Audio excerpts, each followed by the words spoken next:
Poder evangélico. ¿Cómo los grupos religiosos están copando la política en América? De Ariel Goldstein. Capítulo 1. Donald Trump y la aproximación entre evangélicos y republicanos. Pentecostalismo y racismo en el siglo XX estadounidense. El pentecostalismo comenzó entre los pobres de Los Ángeles en 1906 y se expandió rápidamente por el sur y el suroeste del país. Durante el siglo XX, la Convención Bautista del Sur se mantuvo como una institución conservadora clave en la representación de estos grupos, especialmente hasta la Segunda Guerra Mundial. Las corrientes evangélicas fundamentalistas norteamericanas consideran la palabra de la Biblia verdadera literalmente y suscriben a la idea de que la civilización se encuentra en un decaimiento, esperando una gran batalla del Armagedón en la cual Cristo volverá a restaurar su reino en Jerusalén. Durante el siglo XX, en una sociedad con un pasado esclavista, se manifestaba la segregación especialmente en el sur del país, donde había florecido el movimiento racista Ku Klux Klan, y las leyes Jim Crow denegaban a los afroamericanos los derechos civiles y establecían su apartamiento en los espacios públicos. A partir de 1950, comenzó un proceso de resistencia de la población afroamericana a las políticas de segregación, para reclamar una igualdad de condiciones en su trato y presencia en la sociedad. Se destacaron en este proceso luchadores por la igualdad como los pastores Malcolm X y Martin Luther King.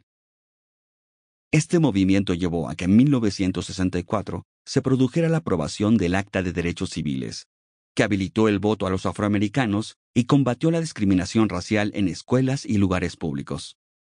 Pero, como resultado, los estadounidenses blancos del sur, que habían hasta entonces manifestado afinidad por el Partido Demócrata, comenzaron a identificarse con el Partido Republicano en rechazo a la nueva legislación.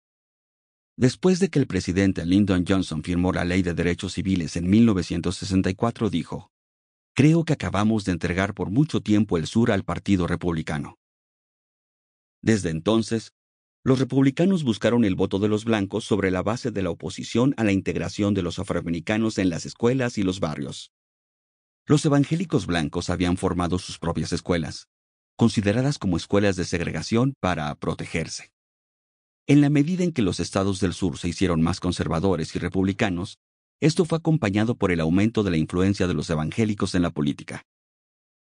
El fortalecimiento del movimiento conservador estadounidense está asociado a la experiencia que derivó de la candidatura de Barry Goldwater en 1964 a la presidencia por parte del Partido Republicano, quien votó en contra de la Ley de Derechos Civiles e intentó movilizar a los blancos conservadores en oposición a la misma para su campaña, aunque perdió.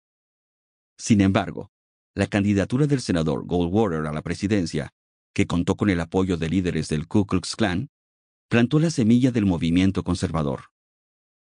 Desde entonces, el clivaje racial se mantuvo como el más fuerte y estable de la política norteamericana. Luego, el impulso del movimiento conservador republicano residió en la candidatura presidencial de Richard Nixon, quien llegó a la Casa Blanca en 1969 en defensa de la mayoría silenciosa conservadora. Sin embargo, renunció tras la salida a la luz del escándalo Watergate en 1974, que involucraba el espionaje a miembros del Partido Demócrata y hechos de corrupción. Durante su presidencia, Nixon estableció vínculos con el reverendo Billy Graham, que se caracterizaba por una prédica popular y de gran influencia en los 50. En el marco de la Guerra Fría, Graham se convirtió en promotor de un Estados Unidos identificado con la cristiandad, el anticomunismo y el capitalismo de libre mercado. Sin embargo, su figura como líder político evangélico se eclipsó luego del escándalo Watergate.